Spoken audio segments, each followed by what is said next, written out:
प्रिय बच्चों, कक्षा 11 रसायन विज्ञान की पढ़ाई आज हम लोग शुरू करने जा रहे हैं। जो अध्याय हम लोगों ने पहले पढ़ा है उसका नाम है रासायनिक आबंधन एवं आणविक संरचना। यानी किस प्रकार परमाणु एक बंधन बना के, रासायनिक आबंधन यानी बंध बनाकर आपस में जुड़ जाते हैं और अणुओं का निर्माण। अणु कई प्रकार के होते हैं, सरल अणु, जटिल अणु, सामान्य अणु, कई तरह के होते हैं। तो अणुओं का निर्माण परमाणुओं से होता है और जब कई परमाणु मिल जाते हैं तो यौगिक बन जाता है। कैसे बनता है इसी बारे में हम लोग विचार कर रहे थे। तो प्रारंभिक विचार कोशल और लुईस की धारणा, लुईस का सिद्धांत, अष्टक नियम, उसका हम लोगों ने अध्ययन किया। इलेक्ट्रॉनों का आदान प्रदान होने से आयनिक बल बनता है और इलेक्ट्रॉनों के साझे से 95% सहसंयोजी बंध होता है और ज़्यादा ही होता है, कम नहीं होता है। और आयनिक बंध आयनिक यौगिकों में पाए जाते हैं। अब मुख्य बिंदु ये है कि अभी हद तक हम लोगों ने ये पढ़ा कि सहसंयोजी बंध है, वो इलेक्ट्रॉनों के साझे से बनता है। जैसे मान लो हाइड्रोजन है, तो हाइड्रोजन के दो परमाणु एक एक इलेक्ट्रॉन का साझा कर लेते, ये बन गया एक सिंगल बॉन्ड।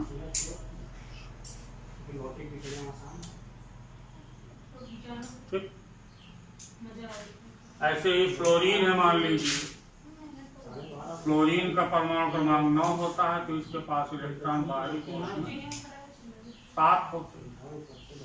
कितने होते हैं? 7 इलेक्ट्रॉन।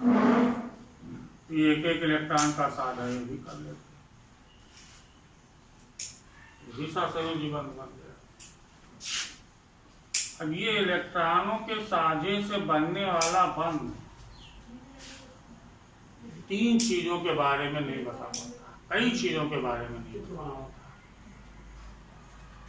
पहला तो ये नहीं बता पाता, जैसे ये बंध है, ये बंध है, दोनों साझे से बने हैं तो दोनों की लंबाई बराबर होनी चाहिए। उसको कहते हैं आबंध लंबाई, बॉन्ड लेंथ। बॉन्ड लेंथ बराबर होना चाहिए, लेकिन नहीं बराबर होता। अलग अलग परमाणुओं के बीच में बनने वाले बंध की बंध लंबाई अलग अलग होती है। दूसरा है बंध वियोजन ऊर्जा। ये क्या है? इस बंध को तोड़ने में जो ऊर्जा लगती है। अगर कोई रासायनिक बंध बन गया है और उस बंध को आप ब्रेक करना चाहते हैं, तोड़ना चाहते हैं, ऊर्जा देनी पड़ेगी।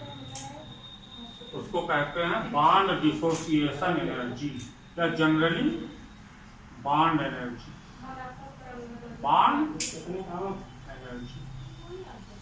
तो ये भी अलग अलग बंध की बंध ऊर्जा अलग अलग होती है। सब सहसंयोजी बंध। तो देखिए एकल बंध है, ऐसे मान लो क्लोरीन है तो Cl और Cl के बीच में एकल बंध हो जाएगा। अमोनिया है तो नाइट्रोजन हाइड्रोजन के बीच में एकल बंध बन जाएगा। तो ये सब सिंगल बॉन्ड है, लेकिन इनकी बंध लंबाई अलग अलग और बंध ऊर्जा भी अलग अलग। इसकी व्याख्या ये साझे वाला सिद्धांत नहीं कर पा रहा है, क्योंकि साझे में तो होना चाहिए भाई बराबर बराबर इलेक्ट्रॉन का साझा हुआ है तो सबकी लंबाई बराबर होनी चाहिए, बंध की ऊर्जा भी बराबर होनी चाहिए। और अणु की आकृति, अणु की ज्यामितीय आकृति, इसकी भी व्याख्या ये साझे वाले सिद्धांत से आप नहीं कर सकते। जैसे अमोनिया है, इसकी आकृति कैसी होगी? अब देखा गया है अब वैज्ञानिक लोग यक्ष किरण विवर्तन द्वारा सभी अणुओं की आकृति के बारे में जानकारी प्राप्त कर ली है, लेकिन जो साझे वाला सिद्धांत है वो आकृति के बारे में कुछ नहीं बता पा रहा है। जैसे मान लो जल है, तो जल के बारे में हम ये जानते हैं ये जल बन गया, हो गया, लेकिन ऐसा नहीं है। जल के अणु की एक विशेष ज्यामिति आती है, जल के अणु की एक विशेष ज्यामिति आती है, अमोनिया के अणु की एक विशेष ज्यामिति आकृति होती है। ऐसे सल्फ्यूरिक अम्ल है ना, इसके अणु की आकृति होती है, सबकी अलग अलग आकृति, उसकी भी व्याख्या आप इस साझे वाले सिद्धांत द्वारा नहीं कर सकते। तो इसके लिए फिर वैज्ञानिकों ने परमाणु संरचना की जो आधुनिक धारणा है उसके आधार पर इसको समझाने का प्रयास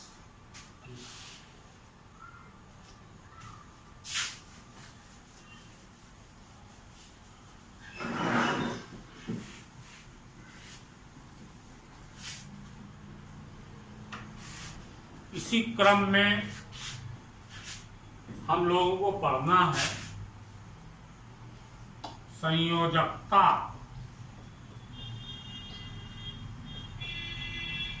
बंध सिद्धांत। संयोजकता बंध, इसको कहते हैं वैलेंस बॉन्ड, वैलेंस बॉन्ड संयोजकता बंध सिद्धांत, वैलेंस बॉन्ड थ्योरी, VBT। क्या VB?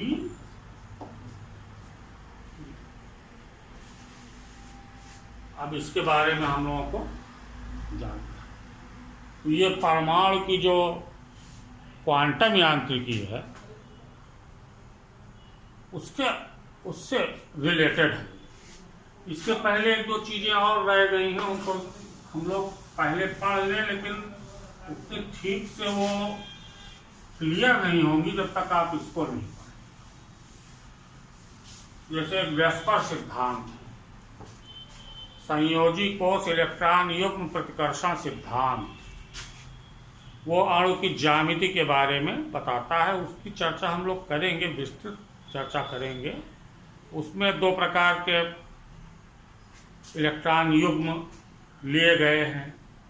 एक होता है ऐसा इलेक्ट्रॉनों का युग्म जो बंधन बनाने में भाग नहीं लेता है, केंद्रीय परमाणु का। दूसरा ऐसा होता है जो बंधन बनाने में भाग लेता है। तो जो बंधन बनाने में भाग लेता है उसको कहते हैं बॉन्ड पेयर, जो बंधन बनाने में भाग नहीं लेता है उसको कहते हैं लोन पेयर। तो ये जो वेस्पर थ्योरी है, संयोजकता कोष इलेक्ट्रॉन युग्म प्रतिकर्षण सिद्धांत, ये कब इलेक्ट्रॉनों के जोड़ों के बीच में प्रतिकर्षण बल ज्यादा होगा, कब कम होगा, इसकी व्याख्या करता है। ये सिद्धांत पढ़ने के बाद हम लोग उस पर थोड़ा फोकस करेंगे, उसको कायदे से लिख के नियम बताएंगे। अभी वैलेंस बॉन्ड थ्योरी क्या है? अब जैसे आप पहले इसकी मूल धारणा को इस प्रकार से समझिए। ये सिद्धांत कहता क्या है?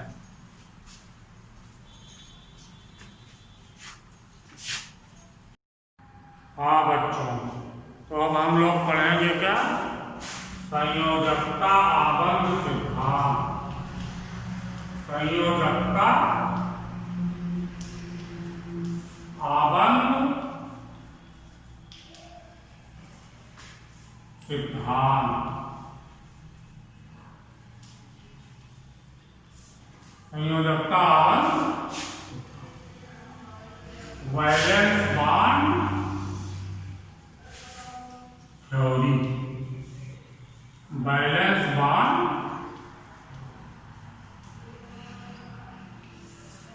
VBT।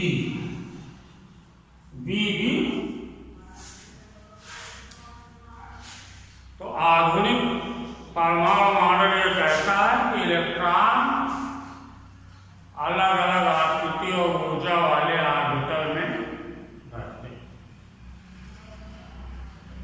S orbital, P orbital, D orbital, F orbital.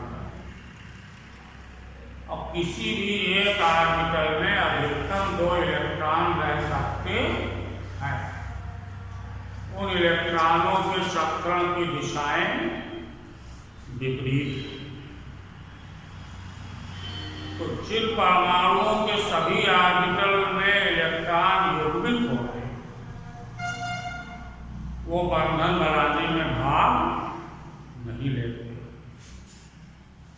यानी बंधन बनने के लिए आवश्यक है कि उस परमाणु के पास अयुग्मित इलेक्ट्रॉन वाले ऑर्बिटल हो। एक या एक से ज्यादा अयुग्मित इलेक्ट्रॉन वाले ऑर्बिटलों की उपस्थिति बंधन बनने के लिए आवश्यक। कि परमाणु के ऑर्बिटल एक दूसरे से अतिव्यापन करके और एक नए ऑर्बिटल का निर्माण करते हैं। उस ऑर्बिटल में इलेक्ट्रॉन युग्मित होता है, उसको बंध ऑर्बिटल कहते हैं। उस ऑर्बिटल को क्या कहते हैं? बंध ऑर्बिटल। इसका एक एग्जाम्पल मैं आपको पहले देना पसंद करूंगा। जैसे मान लीजिए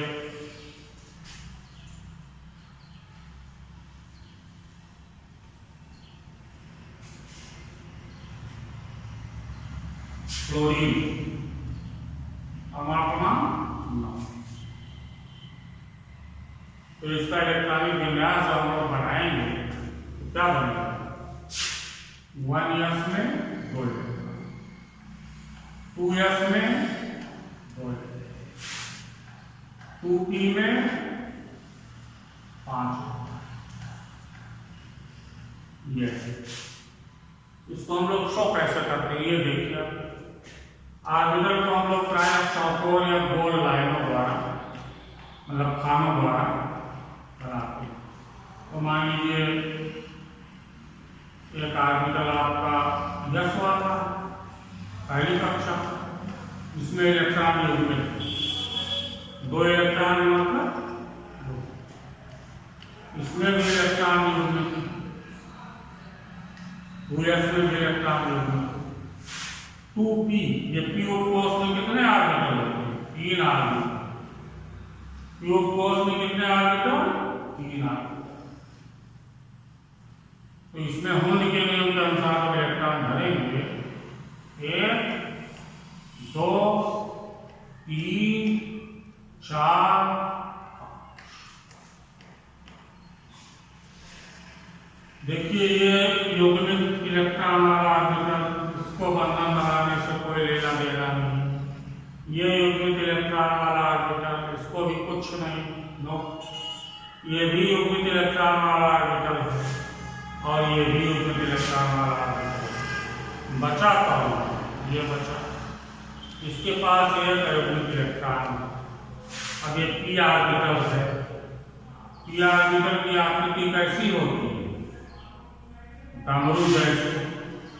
तो एक p ऑर्बिटल आप डमरू जैसा बना दीजिए। यह हम उसको अतिव्यापन करना है, उसी को बनाएंगे आप। तो ये डमरू जैसी आकृति का p ऑर्बिटल का।